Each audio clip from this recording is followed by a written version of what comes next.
خدای دې وکړي چې راته روغ رمټ وئ او د کورونا له مرض څخه په امان وئ او څومره سپارښتنې یا هدایات چې ډاکټرانو یا دولتي چارواکو او په ځینې ځایونو کې رښتیا هم چې ملایانو هم اعلانونه کړي دي، دا ټول باید په نظر کې خدای دې وکړي چې تاسو نیولي وي او عمل مو ورباندې کړی وي تر څو موږ خپل وطن، خپلوان او ځانونه او فامیلونه له دې بدبخت مرض نه وساتو. ملګرو، موږ د ډیوډ جونز یا د بغدادي د کتاب 8مه برخه لولو. په دې کې ممکن ځینې خبرې باندې ځینې ځوانان سر خلاص نشي، خو چې کتاب پرله پسې واوري نو امکانات ډیر دي چې هره خبره به واضحه وي. او علاوه د دې نه د خبرې وضاحت فقط دا دی چې یعنې انګریزانو موږ څنګه غولولي، بس دا موږ ته باید واضحه شي. خلاص دلته به ورشو هغې پاتې برخې ته. ملک ځونډي ته مې ډاډ ورکړه چې ځان دې غم ته مه ورکوه، خانګل به په دې دوستۍ کې څه نه وایي. خانګل مې راوغوښته، څېره یې آشنا وه، یعنې پېژانده مې. فکر مې وکړه دا سړی 2 کاله پخوا هم راغلی و. زوی یې غوښت 2 ځله پخوا هم راغلی و، زوی یې غوښت. خانګل مې پر لاسونو راپریوت، په خوشحالۍ یې وویل چې ښځه یې امیدواره ده. ډاډ مې ورکړه چې د بغدادي پیر تعویض بې څه نه دی، په نصیب کې دې یو ګلالی هلک وینم. بیا د اصلي موضوع په څنډو کې راوګرځېدم. د خانګل غربت او بېکسي مې یاده کړه، د هغه ناروغي او 7 لوڼې مې منځ ته راواچولې.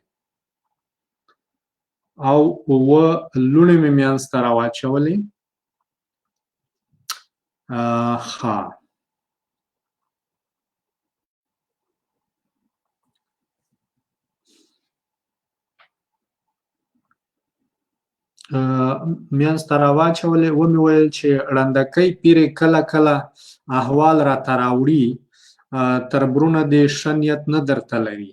د سړي سترګې له اوښکو ډکې شوې. ویې ویل چې بېکسي دې ورکه شي، دی هم پوهه دی چې تربرونه یې مرګ ته ناست دي.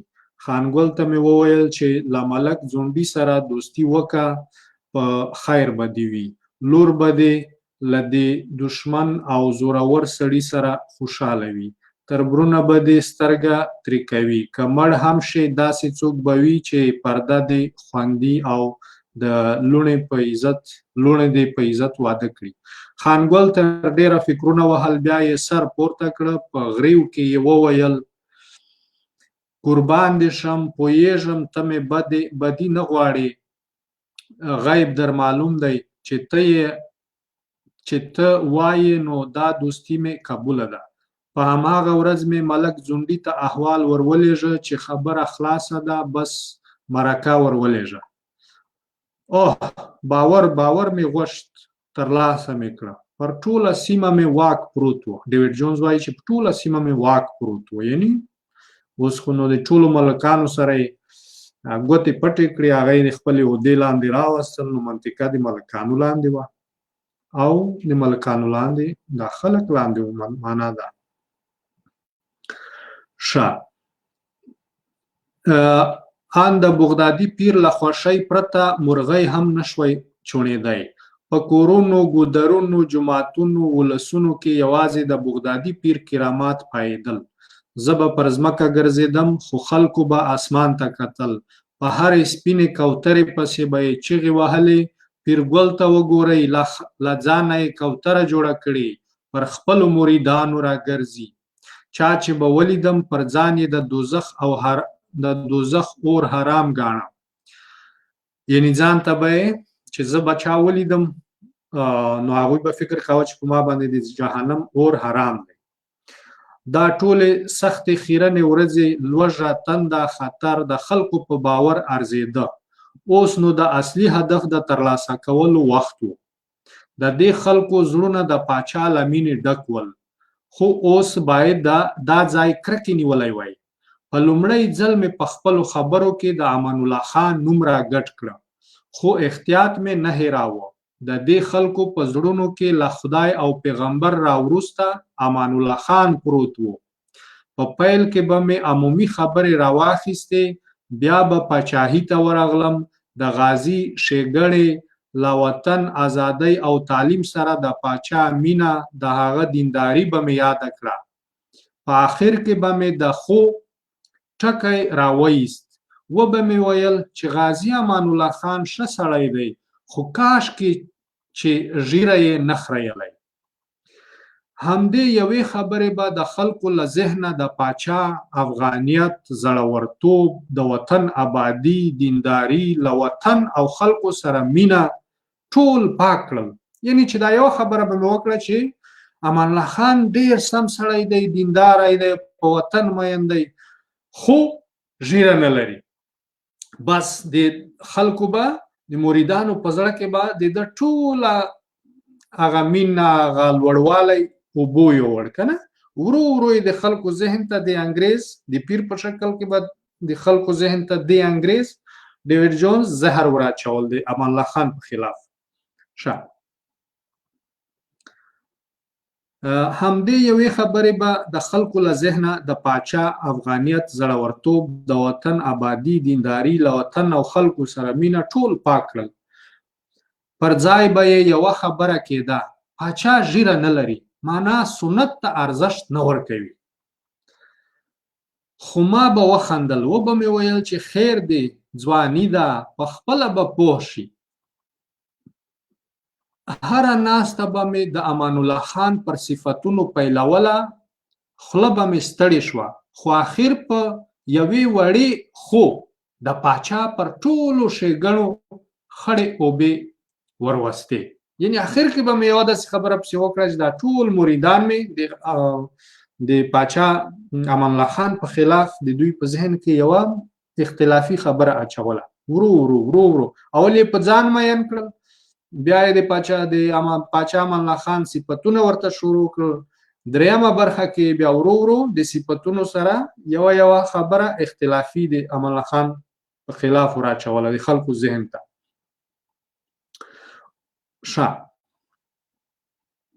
وروسته لږ مخکې لاړم، ټولو ته مې همدا یوه خیالي کیسه تېروله. لومړی به مې د امان الله خان صفت وکړه، بیا به مې ځان خواشینی ونیو. وبه مې ویل چې څه وخت مخکې ځوان پاچا له خپلو وزیرانو سره جلسه درلوده، یو وزیر په خرپ نشه و، خو پاچا یوازې سپک کړ. غلی به شوم، ناستو کسانو ته به مې وکتل، وبه مې ویل پاچا زړهسوانده انسان دی، خو شریعت شرابخور ته خپله سزا لري.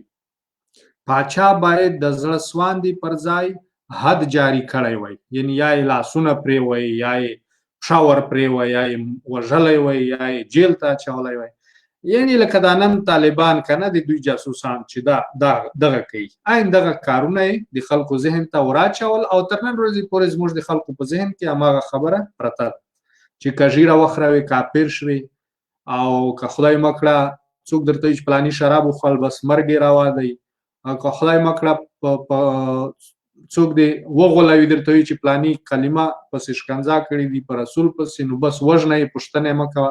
عین هغه خبره ده چې دا نن زموږ د وطن مخالفینو کې روانه. د پیرنګیانو کرل شوی تخم تر اوسه هم فصل سم ورکوي.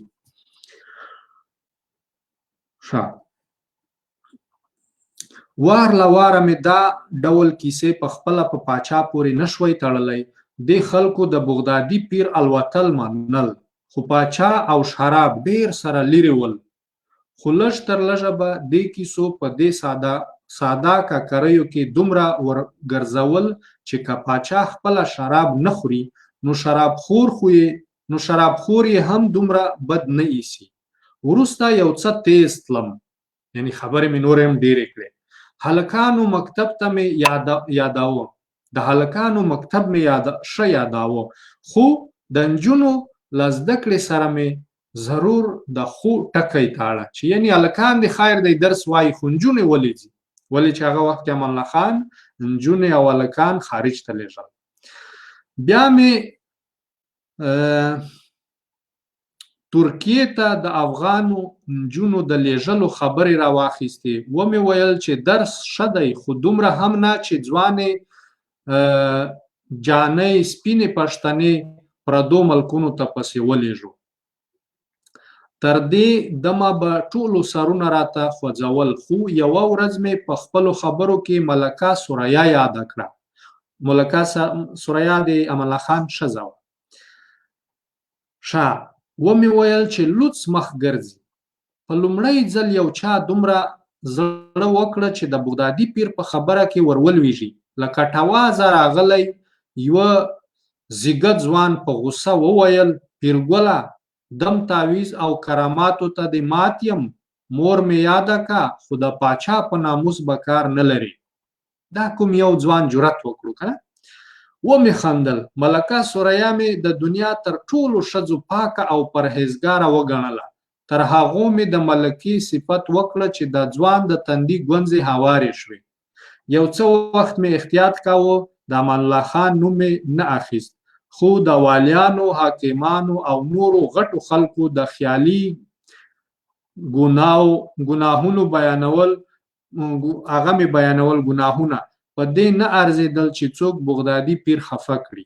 یعنی دا نورو خلکو پسې مې هر څه ویل خو د بغدادي پیر د خفه کولو جرأت توان چا نه لرلو، ولې چې دومره مې په ځان مین کړي وو. وروسته مې د مایکل راوړي اخبارونه وکتل. یعنی دته چې مایکل کوم بل انګریز راغلی و د یو څو غنټې لپاره که نه د نیمې شپې لپاره ډېر د جاسوسۍ نوي آلات سامانونه یې هم ورته راوړي وو او اخبارونه او مجلې هم ورته راوړي. وایي دا مې وکتل یوه انګریزي مجله مې ومونده په بریتانیا کې د ښځو د پرمختګونو په اړه وه. ګڼ کسان به مې راټول کړل، مجله به مې وغوړوله، د انګریزي متن او عکسونو له مخې به مې تشریحات ورکول. په انګریزي ژبه پوهېده پوښتنه نه پیدا کوله. یعنی دوی دا فکر نه کاوه چې دا سړی ولې په انګریزي پوهېږي که نه، خو بس فکر یې کاوه چې پیر دی په هره ژبه پوهېږي. له بغداده راغلی پیر صافه پښتو ویله نو دته انګریزي هم سخته نه وه. د مجلې په لومړی مخ کې لوی عنوان لیکلی و د بریتانیې ملکې د آکسفورډ د پوهنتون له تکړه محصلینو سره وکتل. لاندې لوی عکس و، ملکه د پوهنتون له ممتازو انګریزو نجونو سره ولاړه وه. وبه مې ویل دلته یې لیکلي چې د بریتانیې ملکې له هغو افغانو نجونو سره وکتل چې بریتانیې ته په زده کړو پسې راغلي. یعنی درواغ به یې وویل. د دې عکس په لیدو به خامخا یو دوو کسانو ویل څه فایده بیرته مو همهغه پیرنګیانو ته خپل ناموس ورولېږه چې د ناموس د ساتلو لپاره مو تورې پسې راواخیستې. یعنی موږ خو انګریزان وشړل نو جنګونه مو ورسره وکړه او دلته بیا امان الله خان نجونې ورلېږي. نجونې انګریزانو ته انګلستان ته نه وې لېږلې، دا انګلستانۍ جینکۍ وې چې ډېر لوڅ کالي یې اغوستي وو، نو دا خلک به یې غولول. په دوهمه پاڼه کې له یوه مضمون سره یو عکس ښکارېده. کشیش او ګڼې انګریزي نجونې په کلیسا کې لوی صلیب ته ولاړې وې. یعنی د عیسویت هغه نشانې ته ولاړې وې. لیکلي وو چې په غربي هیوادونو کې له عیسویت سره د ځوانانو مینه کمه شوې ده. اوس کشیشان هڅه کوي چې دا ځوانه طبقه بیرته پر مسیحیت باوري کړي. خو ما به دا جملې داسې ورته ژباړلې.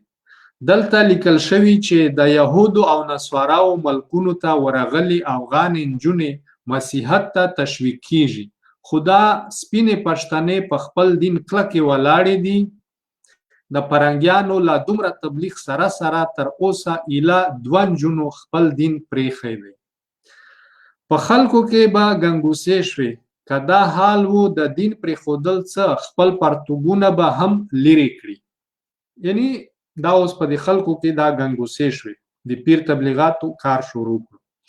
خو په بل مخ کې پرتوګونه لري کړي ول، یعنی دا بل پاڼه چې راواړوله هلته پرتوګونه نه وو پکې.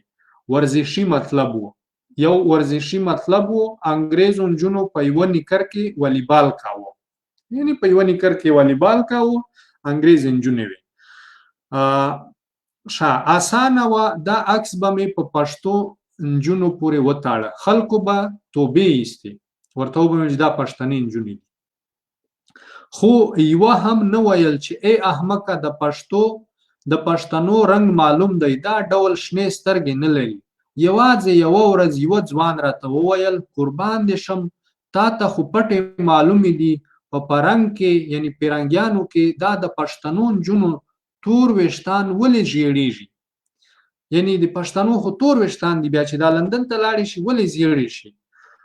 یوې خبرې مې په یوه خبره مې غلی کړه، ومې ویل چې اسانه ده، د دې نجونو ته د خنزیر غوښه ورکوي، د خوګ غوښه ورکوي. څوک چې 40 ورځې د خنزیر غوښه وخوري ویښتان یې خپله ژیړیږي. دغه به خلک به داسې غولول. هر عکس ته به ناستو کسانو توبې ایستلې، خو وروستی عکس به خامخا ژړول. یوه جنایي قضیه وه، په عکس کې یوه نیمه بربنډه مړه نجلۍ ښکارېدله چې غاړې ته یې پړی ورلوېدلی و. لیکلي وو چې دې نجلۍ د کورني خشونت له لاسه ځان وژلی دی. خو ما به دا خبرې بل رنګه ترجمه کولې.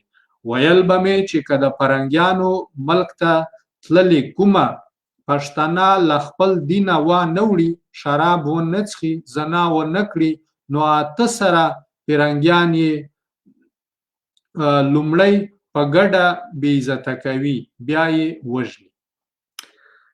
خلکو به ژړل، چیغې به یې وهلې چې دا ډانګتري او معلمي په پلمه یې سپینې پښتنې یهودو او نصاراو ته ورولېږلې، بې پردې یې کړې. ما به دا عکسونو په تشریح کې د پاچا نوم نه اخیست، ضرورت مې نه لید. خلکو په خپله پاچا مسؤل ګاڼه، همدا خیالي نجونې پاچا لېږلې وې. دا کیسې په همدې سمڅه کې نه پاتې کېدې، کورونو او جوماتونو ته تلې، ولس ترې خبرېده او بغدادي پیر دروغ هم نه ویل. په وړکتوب کې مې د افریقا د یوه مار په اړه یو مضمون لوستی و. لیکلي وو چې که د مار کومه هوسۍ وچیچي نو هوسۍ وار له واره نه مري، زهر یې ورو ورو تاثیر کوي او چیچل شوي هوسۍ په 7 ورځو کې له پښو غورځوي. زما زهر هم همداسې ول، کار یې ورو و خو تاثیر یې درلود. یو سهار له قدمشاه سره یو کم عمره نجلۍ راغله، غټې تورې سترګې، اوږده باڼه، ګلابي مخ. تر دې دمه مې دا ډول ښایست نه په شرق کې لیدلی و نه په غرب کې. نجلۍ مخامخ راته ودرېده، یو دم یې پر ډکو ګلابي غومبرو رڼې اوښکې راماتې شوې. سلګیو واخیسته، درب شو، زنګونونه یې پر خړه ځمکه ولګېدل. په ژړا کې یې وویل ولې دې ژوند را تباه کړه. قدمشاه ته مې وکتل، ویې ویل چې توتکۍ ده.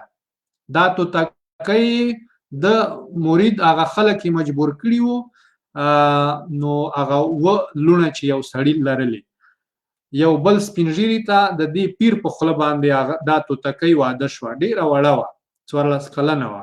نو هغه دې پیر ته راغله، ورته وایي چې زما ژوند دې ولې برباد کړ. قدمشاه ته مې وکتل، ویې ویل چې توتکۍ ده. نجلۍ ته مې له حاجي ځونډي سره د خوشحاله ژوند تضمین ورکړه. خو نجلۍ ژړل.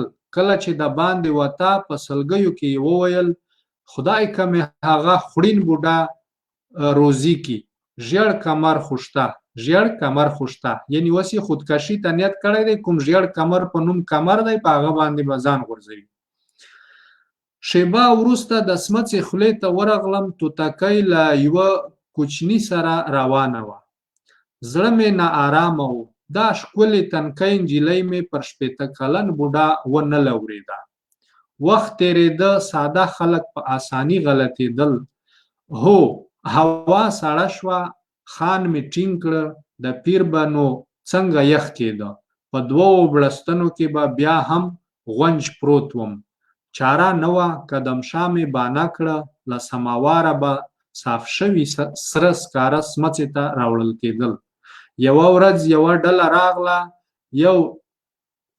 یو ږیره خریلی ځوان هم پکې و. دا ځوان تر نورو پاک او تازه ښکارېده. نوې خبره نه وه، د خانانو ملکانو او په ګېډه د مړو خلکو اولادونه به له څېرو یو څه غوړ ول. د مجلې له مخې مې تشریحات ورکړل، ټولو اوښکې تویولې، خو د ږیرې خریلي ځوان به سترګو کې کرکه پرته وه. د خدای پاماني پر وخت یې د پیر صاحب لاسونه ښکل نه کړل. دا کار په یوه بوډا بد ولګېده، باید بد ورباندې لګېدلی وای. بغدادي پیر ته یې بې احترامي د منلو وړ نه وه. ځوان یې سپک کړه، په غوسه یې ورته وویل چې ورشه بخښنه وغواړه او د پیر مبارک لاسونه ښکل کړه. خو ځوان نه راته. د بوډا سترګې رډې راوختې. ځوان یې تر مټ ونیو، زما خواته یې راکش کړه. خو ځوان چیغه کړه، دا ولې دومره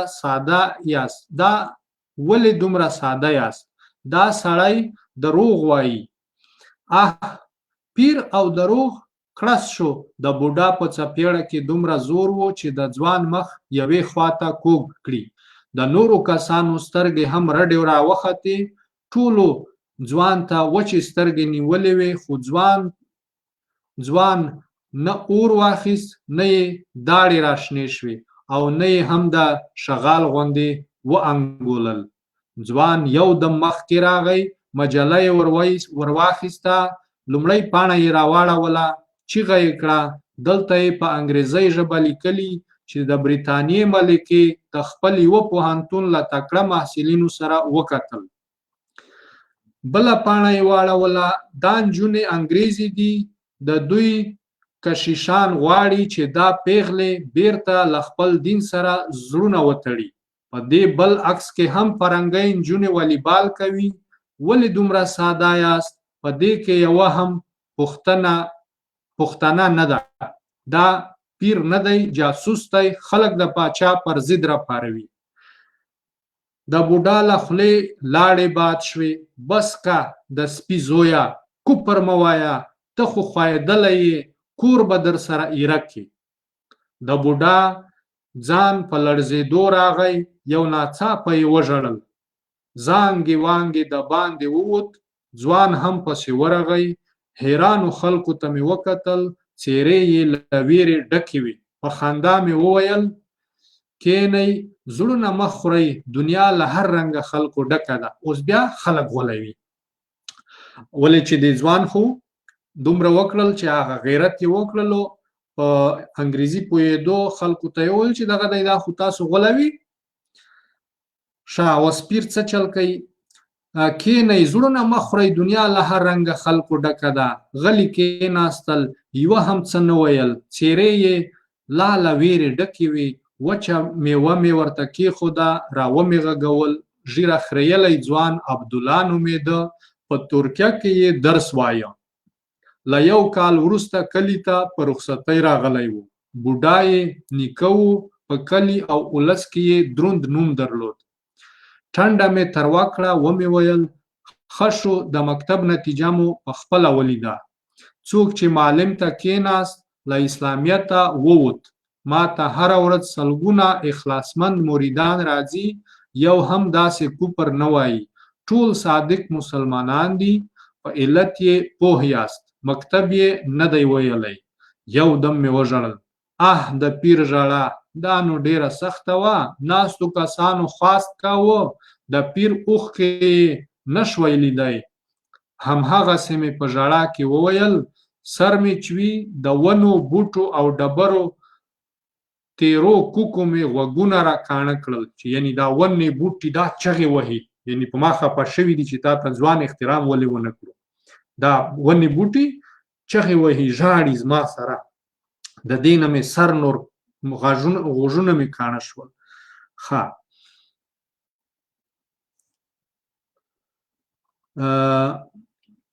خو په ټولو کې د چنغوزیو ونې ډېرې ژاړي. وایي چې بغدادي پیر ته سپکاوی به دا غرونه بې برکته کړي، موږ نور جنغوزي نه کوو. دا ولې داسې وویل چې په دې منطقه کې خو د دې خلکو یوازې د معاش د پیسو پیدا کولو ذریعه جنغوزي وو، خو ځکه یې د جنغوزۍ ونه یاده کړه چې دا ډېره ژاړي چې زه به بیا نور جنغوزي نه نیسم که تاسو کې دغسې خلک وي. ناست کسان مې پښو ته راولوېدل، ژړل یې، په ځنګلونو کې د برکت پاتې کېدا غوښته، یعنې برکت دې پاتې شي په ځنګلونو کې، د ځنغوزیو ونې ته ووایه چې نه دې ژاړي، فصلونه دې نه بندوي. ښه پوهېدم چې د دې خلکو لویه سرمایه همدا ځنګلونه دي. اطمینان مې ورکړه، ورته ومې ویل چې ونو خو څه مکتب نه دی ویلی چې پیر ته عقیده ونه لري، زه به خبرې ورسره وکړم. ټوله ورځ مې د خولې خوند بد و. کلمشاه ته مې وویل چې په دې خلکو کې یو مکتبي پیدا شو، نه غلطېده. زموږ چټیات یې رسوا کړل. دا ځوان خطرناکه دی، خو قدمشاه ډاډ راکړه چې د نیکه او ولس له ویرې به یې بیا ونه ویني. نیمه شپه مې سترګې رڼې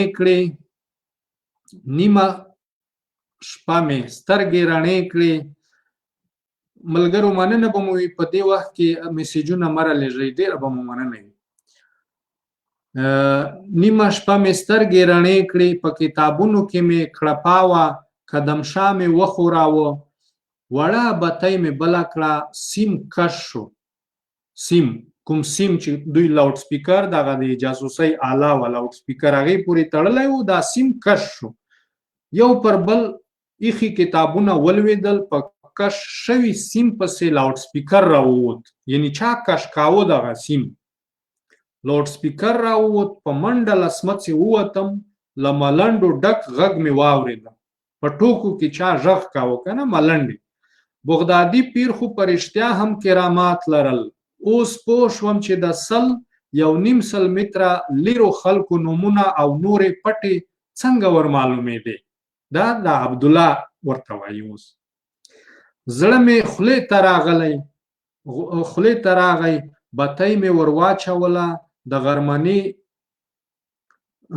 غرمنې ږیرې خریلی ځوان لاسونه له پیچلي سیمه ډک ول. دا سیم یې له چینې څخه تر دې ځایه راټول کړی و. دوی چینې پورې دغه سیم غځولی و، هلته هم لو سپیکر پکې لګېدلی و، دلته هم، هلته یې په کاڼو کې لاندې کړی و، پټ و. نو هلته به یې خبرې واورېدې، پاس به په دې غار کې، په غره کې، په سمڅه کې بیا د بل پیر اورېدې. نو دا به یې خلکو ته ویل چې یعنې ستا څه بیماري ده، ستا څه نوم دی، او خلک به حیرانه پاتې شول چې دا پیر ته څنګه معلومات. او دوی خو هلته لاوډ سپیکر لګولی و، پټې خفیه دستګاه یې لګولې وه. نو هغه دستګاه د عبدالله هلک چې د ورځې لاسونه ورښکل کړي نه وو، دې پسې راوړ، د شپې ورته راغلی. ښه نیمه شپه مې سترګې رڼې کړې، په کتابونو کې کړپاوه، قدمشاه مې وښوراوه، وړه بتۍ مې بله کړه، سیم کش شو. یو پر بل ایښي کتابونه ولوېدل، په کش شوي سیم پسې لاوډ سپیکر راووت. په منډه له سمڅې ووتم، له ملنډو ډک غږ مې واورېد. بغدادي پیر خو په رښتیا هم کرامات لرل. اوس پوه شوم چې د 1.5 متره لیرو خلکو نومونه او نورې پټې څنګه ورمعلومېدې. زړه مې خولې ته راغی، بتۍ مې ور واچوله، د غرمنې ږیرې خریلي ځوان لاسونه له پیچلي سیمه ډک ول.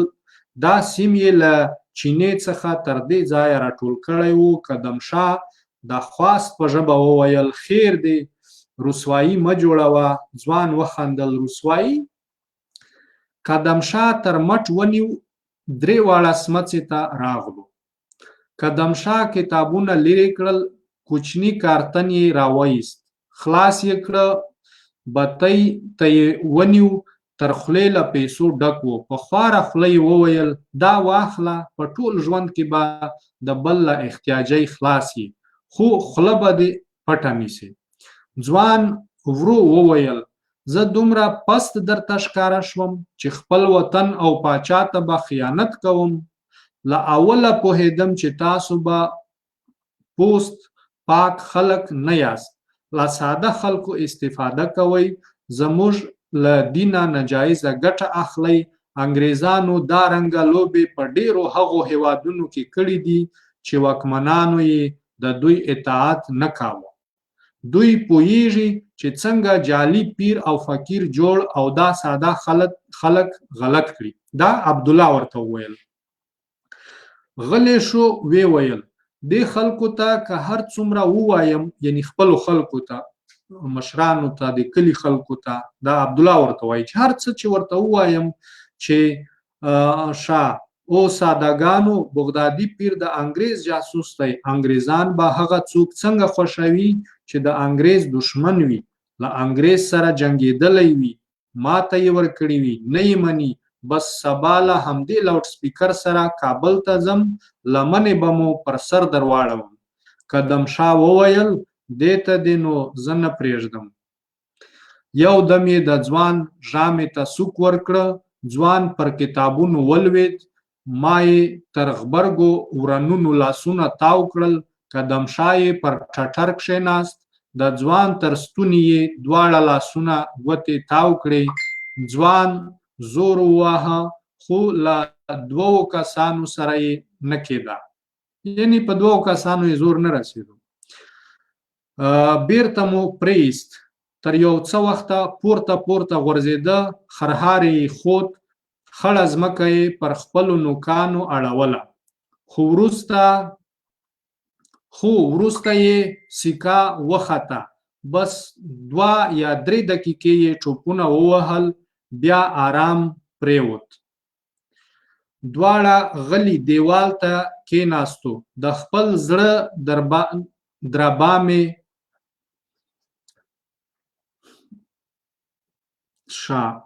پورته پورته غورځېده. خرهاری یې خود، خړه ځمکه یې پر خپلو نوکانو اړوله. خو وروسته یې سیکه وخته، یعنی ساه یې وخته. بس 2 یا 3 دقیقې یې ټوپونه ووهل، بیا آرام پریوت. دلته ملګرو یو خبره باید واضحه شي. دغه ځوان دی، هغه وخت کې به عقل ورسره دومره فراواني نه وه تر ډېره حده. یعنی اول خو چې دی سمت ته ورځي، یوازې ورځي، دا اشتباه ده. دغه خبرې نن هم کېدای شي. تاسو که د طالبانو ځایونو ته ورځئ، چېرته چې طالبان دي، ترهګر دي، هغې ته یوازې مه ورځئ. او که ورباندې پوه شوئ چې دغه ترهګر دي او تاسو ځان مه پوهوئ چې هغه پوه شي چې تاسو کوم راز باندې پوه شوئ، نو ځانونه د هغه ځای نه راوباسئ، دولتي چارواکو ته خبر رسوئ. که نه تاسو په خپله باندې دا خواري مه کوئ لکه د زموږ ځوان خدای بخښلي ارواښاد عبدالله چې کړي دي. که نه ژوند یې هم د لاسه ورکړو. که چپه خوله راغلی وی او دولت ته یې هغه وخت خبر ورکړی وی، نو د ډېرې بربادۍ نه به یې ډېر خلک ژغورلي وی او دغه ډیوډ جونز به مردار شوی وی، هغه وخت کې به مړ وی. که نه که دولت ته یې چپه خوله خبر ورکړی وی، خو د په خپله زور او سینه زوري یې وکړه، یوازې ورغی، نو هلته دوی مړ کړو. ښه،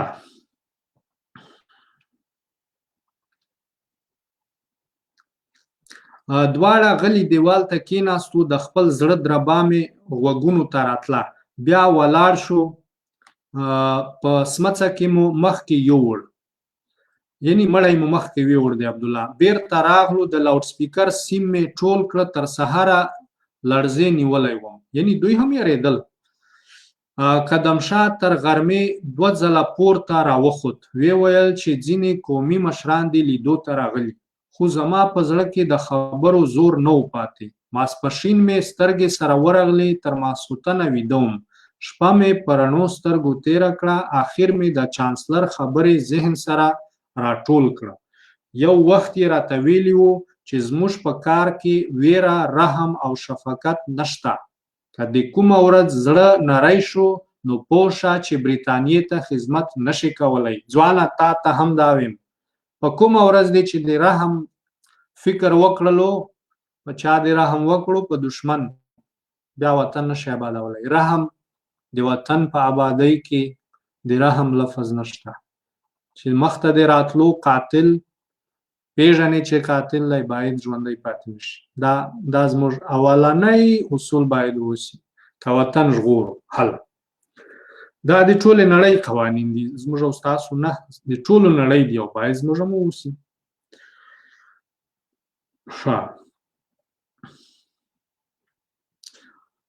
چې برټانیې ته خدمت نشي کولی که زړه دې نری وشو.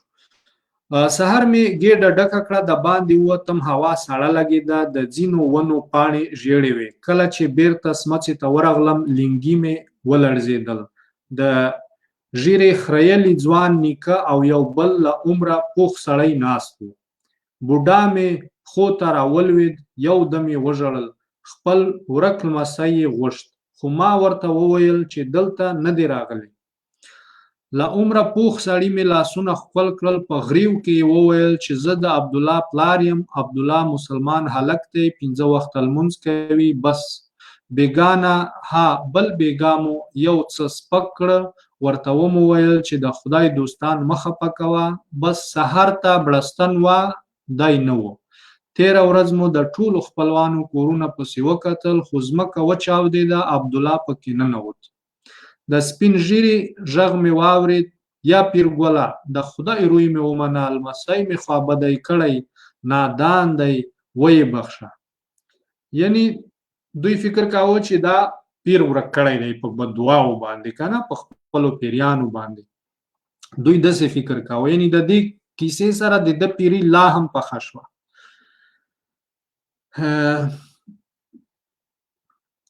بوډا ته مې وکتل، رڼې اوښکې د ږیرې سپینو ډکو ته ور روانې وې. ومې ویل اکا زه په زړه کې کومه اوږده نه ساتم، ډېر خلک به پیر او فقیر نه مني، خو د بوډا ژړا زور ونیو. پوهېدم چې ته له زړه صاف سړی یې، حوصله لرې، خو قربان دې شم ستا سپکاوی به د کوم مرید پیري ته خوند نه وي ورکړی. عبدالله جان به یې زورورې ژړا پاتې خبرو ته پرېنښود. د بوډا پر ډنګرو اوږو مې خپل لاسونه کښېښول. ومې ویل زړه دې غټ ونیسه، پیران زما له اجازې پرته هیڅ هم نه کوي. د عبدالله غوندې ځوان ژر احساساتي کېږي، د تاسو سپکې به یو څه خوابدی کړی وي، پخپله به پیدا شي. د عبدالله پلار په خواره خوله وویل قربان دې شم، موږ خو خپله وسه وکړه. د عبدالله درک ونه لګېد. خیر دی، تا ته څه سخته ده، ړندکۍ ته ووایه، یعنې ړندکۍ پیرې ته پیرۍ ته پیدا به یې کړي. ورته ومې ویل چې سمه ده، 3مه ورځ احوال واخلئ. یوه شېبه کېناستم، فکر مې وکړه، لاسي بتۍ مې راواخیسته، په سمڅه کې مخکې لاړم. د عبدالله جیبونه مې ولټول، یعنې دوی مړی هلته په همدغه غار کې ایښی و د عبدالله. جیبونه مې ولټول، کارت، څو پیسې او یو سپین خامک شوی رومال مې ترې راوایستل. بیرته د سمڅې خولې ته راغلم، کارت ته مې وکتل. عبدالله په ترکیه کې د انکرې د پوهنتون د 2م کال محصل و، د انجینرۍ کې محصل و، د 2م کال. دغه یې په کارت و، په جیب کې کارت پیدا شوی و. 3م سهار بوډا او د عبدالله پلار بیا راغلل چې یعنې تا خو 3 ورځې راکړې وې چې زه به یې پیدا کړم، نو څنګه شو؟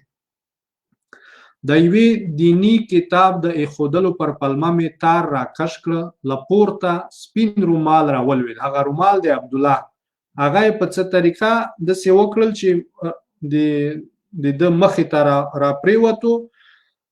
هغه رومال دوی پیژانده که نه، د پلار یې او نیکه یې.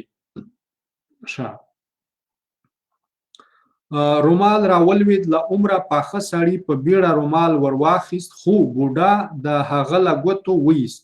رومال یې څو ځله ښکل کړه، په غریو کې یې وویل دا خو د عبدالله جان رومال دی، څو ورځې مخکې یې خور ورته جوړ کړی و.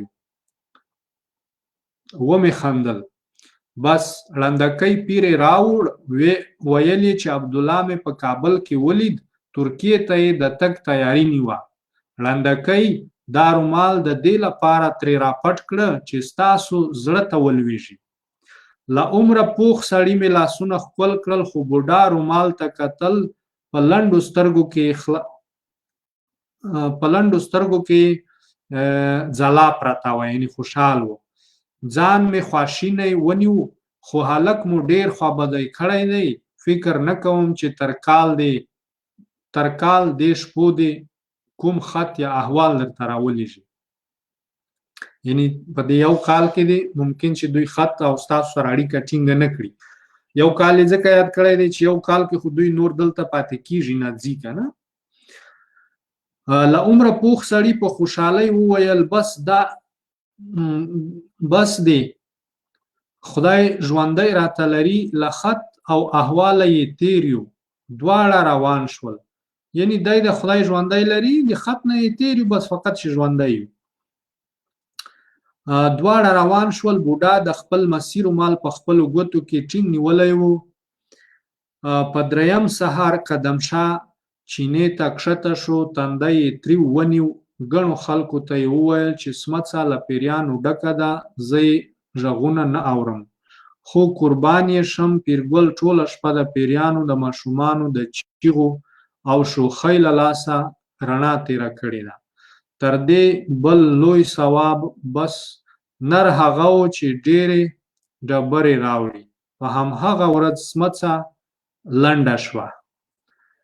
یعنې په سمڅه کې ډېر ځای و، هلته پیریان راځي، چغې ماشومان ورسره یي. نو دا پیر صاحب ډېر ځینې په عذاب دی، تاسو کاڼي راوړئ چې دا سمڅه ډکه کړو.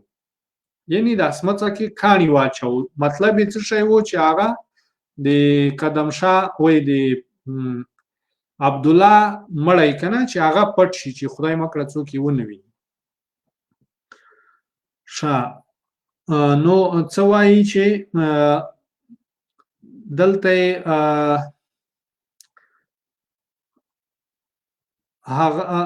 نر هغه و چې ډېرې ډبرې راوړي، په همهغه ورځ سمڅه لنډه شوه، یعنې ډېره ډکه شوه. د عبدالله مړی، زاړه اخبارونه او څه نور بیکاره شیان تر دیوال ورهاخوا پاتې شول. بله ورځ مو د سمڅې خولې ته لمڅی ونیول، خو یخني له ګزارې وتلې وه. یعنې لمڅی مې هغه خوله کې کښېښو، خوله مې بنده کړه د سمڅې، خو یخنی ډېر و.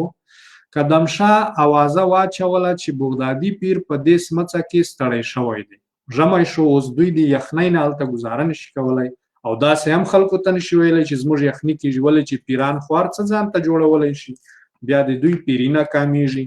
نو اوازه یې دا خوره کړه چې پیر صاحب ستړی شوی دی په سمڅه کې، په دې غار کې. ګڼ خانان او ملکان راغلل. دوی دا د بخت غمی بغدادي پیر کله بل ځای له هر ملک به ویل چې زما کور ته راشه که نه، او د خو وار له مخه معلوم کړي چې کوم ملک ډېر واک لري او کوم ملک باندې دی ډېره جادو چلولی شي او کوم ملک ډېر واک لري. ګڼ خانان او ملکان راغلل. دوی دا د بخت غمی بغدادي پیر کله بل ځای له اورېده. هر یو به د پیر د پاتې کېدو خواستونه کول. یوه به ویل چې نوې کوټه ورته جوړوم، بل به کلا ورکوله، بل به څه. پیر مغروره څېره نیولې وه، غلی ناست و. زورورو خلکو به د پیر پر سر له یو بل سره دعوې کولې. وړه خبره نه وه، پیر کور او کلي ته برکت وروړ. دا برکت هر یوه غوښت. خبرې اوږدې شوې، نه سره جوړېدل. آخر یې زما نظر وغوښت. ما ته تر ټولو د ملک ځونډي د میلمنو کوټه ښه وه. دا سړی په یوه لوی کلي کې پروت و، ژمی هم نه بیکاره کېدم، یعنې هلته کلی غټ و، تبلیغات مې کولی شول، خلک ډېر وو. دته خو آبادي پکار وه چې تر څو ډېر خلک د خپل مریدۍ لاندې راوړي که نه، د امان الله خان خلاف خلک ډېر جوړ کړي. په یوه لوی کلي کې پروت و، ژمی هم نه بیکاره کېدم. له ډېرو ککریو مې د امان الله خان مینه ایستلی شوه. په سبا 5 کسان له څو کچرو سره راغلل، خو د پیر یوې وړې خلطې او څو کتابونو دومره زحمت نه غوښت. پر خپل آس کښېناستم. غرمه 1:03 ته ورسېدو. په لویو ډبرو کې د روانو نریو اوبو دواړو غاړو ته د غره لمنې سلګونو خړو کورونو نیولې وې. ځای ځای به یوه برجوره کلا هم ښکارېدله. برجونه یې د مورچو په بڼه جوړ ول. سلګونه واړه او زاړه مخې ته راتلل. له آسه کښته شوم، ښي لاس مې تر ډېرو پورته نیولی و، د ښکلولو وار نه کېده. وروسته ستړی شوم، هر یوه به په خپله زما ځړېدلی لاس تر خپلو شونډو وروړ. بامونه له سرو زرغونو ټکریو ډک ول. ښځې وې، د ځار او قربان غږونه راتلل. د ملک ځونډي تر کلا 7 پسونه په لاره کې حلال شول، یعنی قرباني یې وکړه. د ملک اوږده مهمانخانه د کلا پر دیوال پورې نښتې وه. له خټو جوړې زینې یې درلودې. د خلکو په ګڼه ګوڼه کې په سخته پورته وختم. ملک ځونډي له ډېرې خوشحالۍ وازه خوله نیولې وه. په سترګو کې غرور ښکارېده. هسکه غاړه ته دا سړی ګرم نه و. بغدادي پیر په دومره خانانو او ملکانو کې د ده کوټه خوښه کړې وه. تر یو څه وخته له ملایانو او سپین ږیرو سره کښېناستم. ځان مې نه بې ارزښته کاوه. قدم شاه غږېده. ډوډۍ مو وخوړه، ټول لمانځه ته لاړل، خو پیر پښې وغځولې. چا دومره زړه نه درلود چې بغدادي پیر ته لمونځ او جومات ور یاد کړي. ملک ځونډي ته مې وویل چې ستړی یم، څوک مه راپرېږده. ملک په منډه له کوټې ووت. قدم شاه دروازه ځنځیر کړه. مخامخ بل ور ښکارېده، بله وړه دروازه ښکارېده. پورې مې واهه. دروازه مې خلاصه کړه. کوچنۍ کوټه د مکتب له کتابونو ډکه وه. فکر مې وکړه دا کتابونه مې باید په بل تر دې ښه وخت کې یاد کړي وای. غږونه راغلل. د لویې کوټې وړې کړکۍ ته ودرېدم. د باندې ګڼ کسان ولاړ ول. له عمره پخې او زړې ښځې هم پکې ښکارېدلې.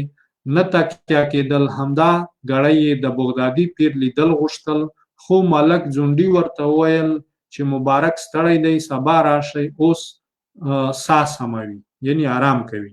تر ماښامه چا دومره زړه نه درلود چې دروازه خلاصه کړي. ماښام په خپله د باندې ووتم. وار له واره د تودې ډوډۍ بوی راغی. لاندې مې وکتل، پر ډېران سرې چرګې ګرځېدې. یوه ځوان اخورونو ته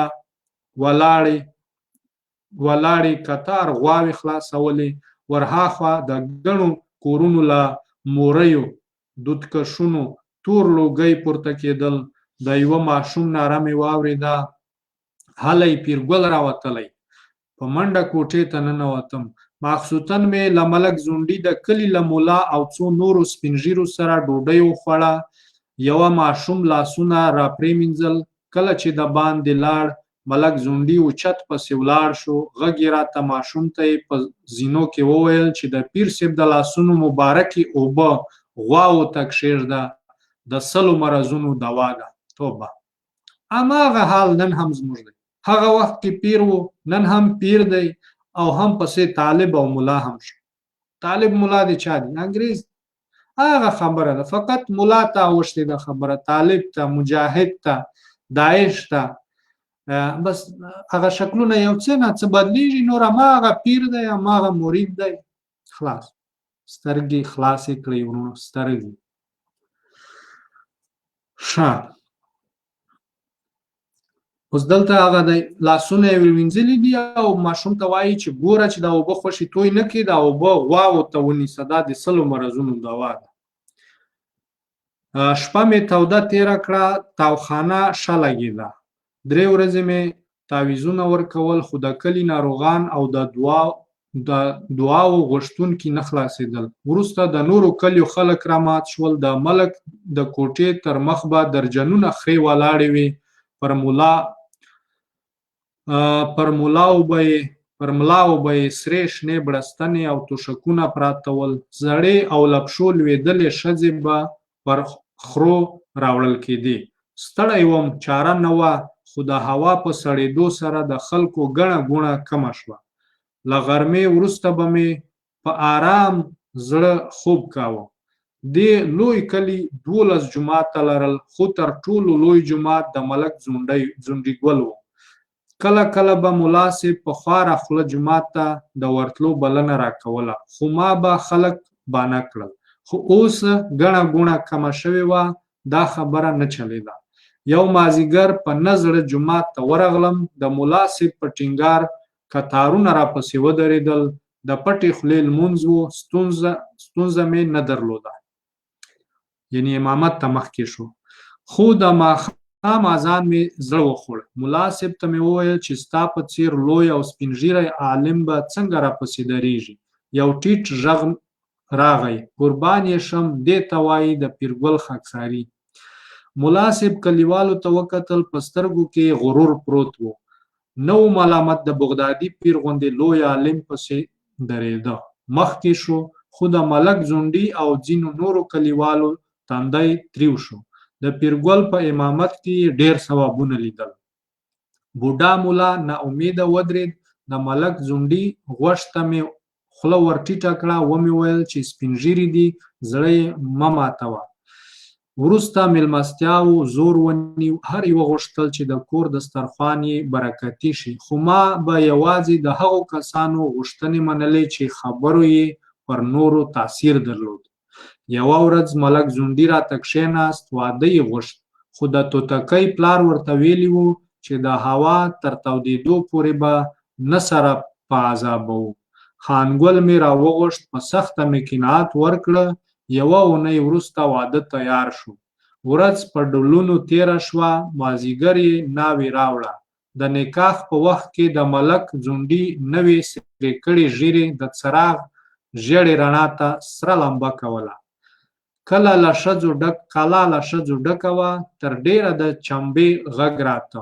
ملک ځونډي له موږ سره پرېوت. یو وخت چیغې شوې، قدم شاه څراغ ولګاوه. حاجي ځونډي پر خپل ځای ناست و، پکه ککرۍ ځلېدله.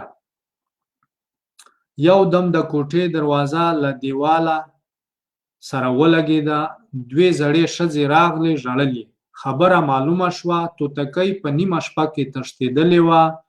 ملک په بیړه د باندې ووت. کړکۍ ته ودرېدم، د ناوې تېښته د پټېدو نه وه. په کلي کې بل څراغونه ګرځېدل. سر مې ولګاوه. 10 بجې له خوبه راپورته شوم. ملک راغی، ژړل یې. ویې ویل چې په توتکۍ پسې یې ټول کلی ولټاوه، پیدا یې نه کړه. ژړا یې زور ونیو. د بوډا زړه ته لوېدلې وه چې توتکۍ له کوم چا سره تښتېدلې ده. ملک خپل عزت په خاورو کې لیده. دا لویه رسوایي یې نه شوای زغملی. همدا ګړی یې له خدایه خپل مرګ غوښت. یو دم د توتکۍ وروستۍ خبره په ذهن کې راتېره شوه: ژیړ کمر خو شته. یعنې دغه توتکۍ خو پیر مجبوره کړې وه، پلار یې مجبور کړی و چې دغه توتکۍ دې ملک ته وکړي. خو ملک ته پیر ته هغه غره کې چې پیر کله و، دا توتکۍ ورته راغله چې زما ژوند دې برباد کړو، خو خیر دی، زیړ کمر خو شته، یعنې خودکشي به وکړم. نو پیر ته خو ور معلومه وه چې هغه هلته به یې ځان غورځولی وي. زړه مې ولړزېده. ومې ویل ژیړ کمر چیرې دی؟ ملک په لنډو سترګو راته وکتل. همدا خبره مې بیا تکرار کړه. ملک په غریو کې وویل: د هدیرې پر سر. د باندې ووتو، تر کورونو تیر شو. ورهاخوا لویه هدیره پرته وه، پر شناختو ټومبلې رنګارنګ ټوټې باد وهلې. مخکې لاړو. د غره په ډډه کې تیره هسکه ژیړه پرخه ولاړه وه. لاندې مې وکتل، لیرې پر یوې غټې ډبرې سور ټکری پروت و. منډه مې ور واخیسته. د واده په جامو کې ځوانه نجلۍ په خپلو وینو کې پرته وه. ملک ځونډي راورسېده. ساه یې لنډه لنډه کېده. شکرونه یې ایستل، عزت یې پر ځای پاتې و. د توتکۍ جنازه وړه وه، ان ملا هم نه ورته ویې ویل چې نجلۍ ځان وژلی دی، نه بخښونکي ګناه یې کړی دی. جنازې ته به څنګه ورځم، خو ما مجبور کړه، په نه زړه ورغی. ناروغه شوم، سرې تبې مې کېدلې. د نجلۍ په وینو سور تندی مې له ذهنه نه ووت. د توتکۍ د مرګ په 8مه ورځ د ملک ځونډي 80 کلنه مور مړه شوه. ملک له خیرات پرته د مور خاورو ته سپارل لویه بېغیرتي ګڼله. جنازه یې سبا ته پرېښوده. ملګرو، په دې ځای به سر ته ورسوو. زموږ پروګرام 1 غنټه ته تقریبا رسي.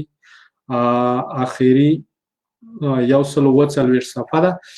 مننه ملګرو، لدې خبرو نه پند واخلئ، ژوند زده کړئ، د پیرانو، مریدانو، طالبانو، عالمانو، تبلیغیانو، دې بدبخته خلکو په چلونو کې ځانونه بلد کړئ، وطن وژغورئ، د دوی په خبرو کې مه راځئ. نور کرونا ده، د دې نه ځان وساتئ، یقینا چې لوی مرض دی. یوازې احتیاط، د نورو خلکو سره لاسونه غاړې وځئ، لاسونه بیا بیا پرېوینځئ، کور ته چې راننوځئ لاسونه وینځئ، هر څوک د کور غړی چې کور ته راځي لاسونه یې خامخا ورباندې وینځئ. مننه. د لوی او هوسا افغانستان په هیله په لوی خدای مو سپارمه. خدای په امان. مننه.